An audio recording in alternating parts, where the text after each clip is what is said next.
I just lost my train of thought. It's okay. It's just going out to a number of people. It's okay.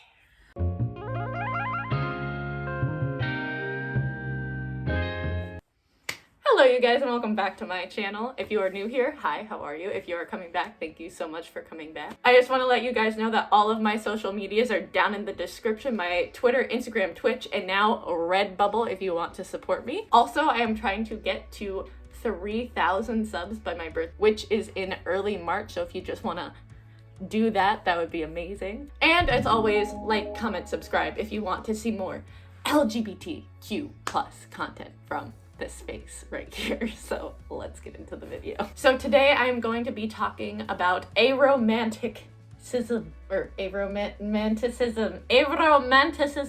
but because I am not aromantic, I have brought on someone who just happens to be, and they are my sibling. They're adorable. Everyone, give them a warm welcome. This is my sibling. My name is Kimberly Saga. I go by they, them pronouns. I identify as queer, but specifically as non-binary, aromantic, bisexual. And what I'm doing with my life, I work at a library and I'm going to school. So we're going to be breaking down 5 signs that you might be aromantic, so let's get into it. So the first sign we have come up with is that you do ridiculous, or what is it? You don't understand why people do ridiculous things in the name of love. So basically what I can sum this up as is like, mostly I watch romantic movies and things like that, and obviously those aren't really a reflection of real romance, but you still feel like they do ridiculous things because they love the other person. So the best example I can think of for this is, oh gosh, any movie where they go to the airport and they're like, stay with me. Yes, yeah, that doesn't make any sense to me at all. Like, my whole thing is, yeah, it would be nice to be with somebody, but on the other hand, if they're better off in a different situation, then like, you gotta let them go. I don't understand people who, I mean, I do kind of understand people who would like move to a different city for their partner, that kind of a thing. Yeah. But people who would like, oh, the best example, Ross and Rachel. Oh my gosh, Friends. Literally. Ross and Rachel in Friends, at the very end when she gave up her whole career and her whole amazing new life that she had in Paris just to stay with Ross. First of all, he's a terrible character. He's a terrible person. He's a terrible human being. All of the problems, I think there's a Tumblr post where like all of Friends' problems is just Ross. Yes, but that doesn't make any sense to me. Like, if you're going to be going to a better place, like, you really should, obviously you need to take your partner into account, but at the same time, like, you also need to be taking into account what's best for you. And so I just don't understand when people do stuff like that, like throwing away their whole lives just for one person that they are romantically attached to, just because they're romantically attached to them. So sign number 2 is finding a romantic partner seems like an obligation. So growing up, I grew up in the Mormon church, just like Lynn did. Obviously, we're siblings. And so we were raised on this rhetoric that you have to get married. You need to get married in order to reach the highest level of heaven. You have to be married to a partner of the opposite sex. And so growing up, it always felt like this was something I had to do. I had to get married. I had to find a romantic partner. 100%. And ever since I've figured out that I'm like, even before I knew I was aromantic, it was kind of one of those things where it's like, yeah, if it happens, that would be nice. That was literally me, but in like a sexual way. I was just like, you know what? I wouldn't mind being married, but like, I don't want to do that other stuff. For me, it's that I really wouldn't mind having a partner. Like, I would love to have a partner, but at the same time, it's not something that I'm killing myself over, and it's not something that I feel like I have to have in order to be complete. And so for me, it really did feel like a major obligation, that like it was something that I had to do, and so I had to like force myself into situations where I could find a partner. And ex. Yeah, my ex. I hope he never sees this video. It's fine if he does. Hey buddy, how are you? But yeah, it really did feel like a huge obligation, like something that you have to do.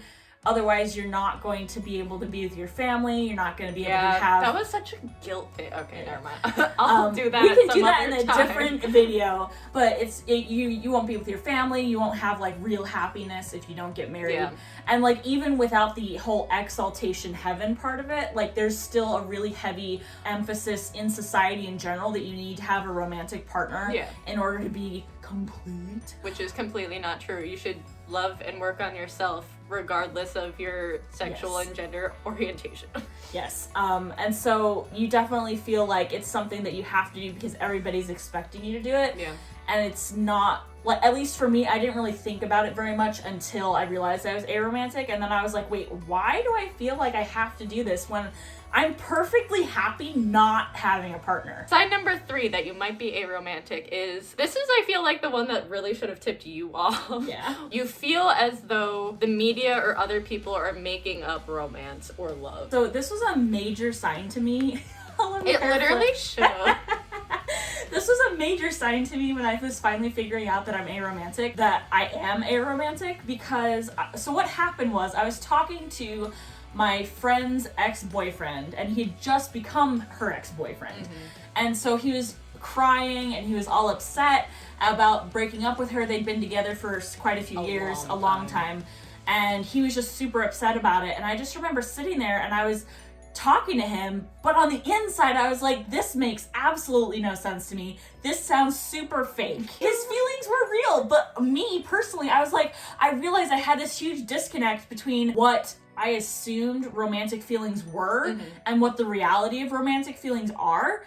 And that's when I realized that I'm aromantic. They literally called me and was just like, I think I'm aro. And I was like, yeah, I've been thinking that for like a few months. I'm so happy you've come to this conclusion because, like, obviously you never want to tell someone like, hey, I think you might be this. But I was like, I'm so proud of you for coming to that realization. So yeah, but yeah, even before that, I know that I've heard asexual people describe sex and sexual attraction the same way. Yeah. Is for me, a romantic attraction, it's sort of like a, that sounds fake but okay, kind of a thing.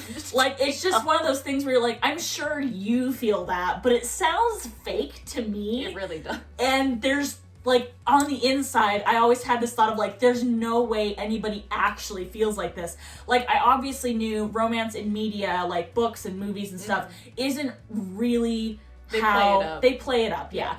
And they make it more dramatic, and the music and everything like that makes it seem like something it's not. So I always knew that that wasn't an accurate portrayal of romance. Yeah.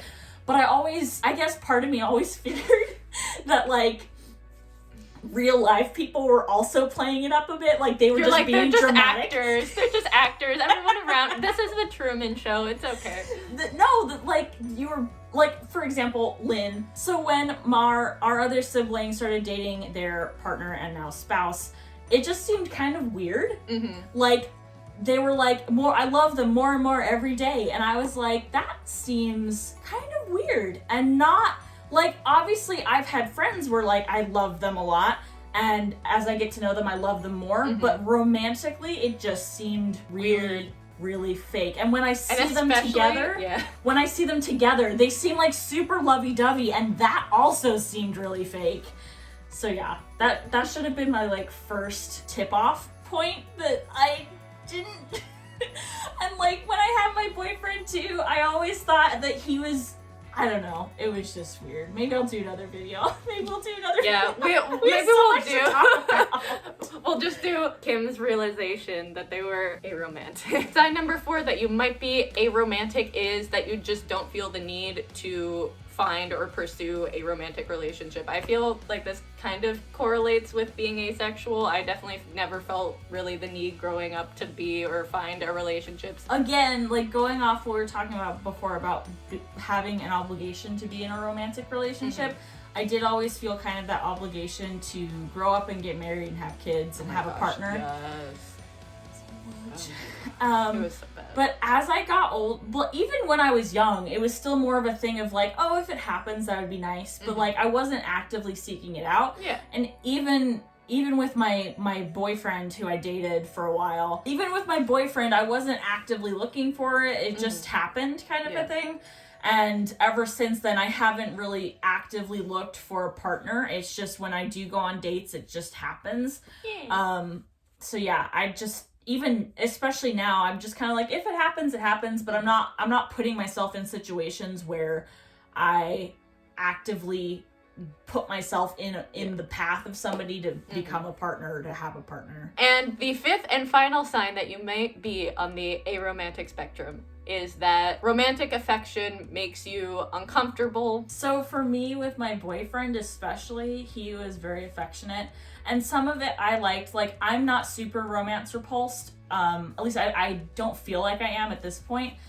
So I liked getting flowers and chocolates, and like I liked hugs and snuggling and holding hands and things like that. But when he told me I love you, that's when it made me uncomfortable. I remember when you would call me and you'd just be like, he says it so much. Yes, he said it a lot. And I was like, bro, you've only known them for like a month or two. What the hell are you doing? Yeah, and we did get together pretty fast. Yeah. But he was very affectionate, and he did say I love you at least a few times every time we were together, which I'm assuming is something you do with a partner when you actually love them. It made me super uncomfortable, and I know going off of what I've heard from other aromantic people is that another, like, not just saying I love you, but some people aren't comfortable with things that have been traditionally coded as romantic. Okay. So like kissing, holding hands, snuggling, going on dates, things like that. Anything like that can be coded as romantic and has been traditionally to be seen as, if you do this with someone, you're romantically involved with them. That can make aromantic people uncomfortable too. Really? I never knew that. Yeah. Damn. Wow, learning. Yeah. But then there's, if you're not asexual though, but you are aromantic, sometimes you do, well, not sometimes. If you're not asexual and you are aromantic, you would with a partner. It's just you don't like the cuddling, all the hand holding, all the fluffy stuff. It's the fluffy stuff. You're like, just get rid of the fluff. Get rid of the fluff. Let's get down to it. Yeah. Just get rid of the fluff. The fluff is what makes us uncomfortable. And it did end up making me feel like very smothered and very just kind of like I had to say it back and had to do it back because I felt bad because I didn't feel the same way. At one point, my in-law was talking to me about my relationship with my boyfriend, and they said to me, they were like, I think he loves you more than you love him. Really? And yes. Oh my god. Not in a mean way, just like an observational kind of like, I think he feels more for you than you do for him kind of a thing. Yeah. And like, that's the feeling I always had in our relationship. And so it made me really, especially towards the end of our relationship when we were like growing apart and in the process of breaking up and stuff, it made me uncomfortable when he said it because I knew, like, I recognized in myself that I loved him, but I wasn't in love with him. And it made me uncomfortable. Okay, you guys, so those were the 5 signs that you might be aromantic. If you have any other signs, comment them down below. Let me know. Obviously, I have so much more to learn about being aromantic. Thank you for being here. Thanks for having me.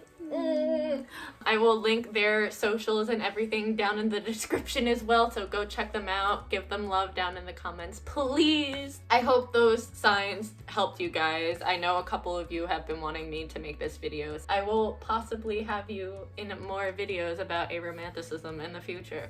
Thank you guys so much. I hope you enjoyed it. I will see you guys in the next video. Goodbye.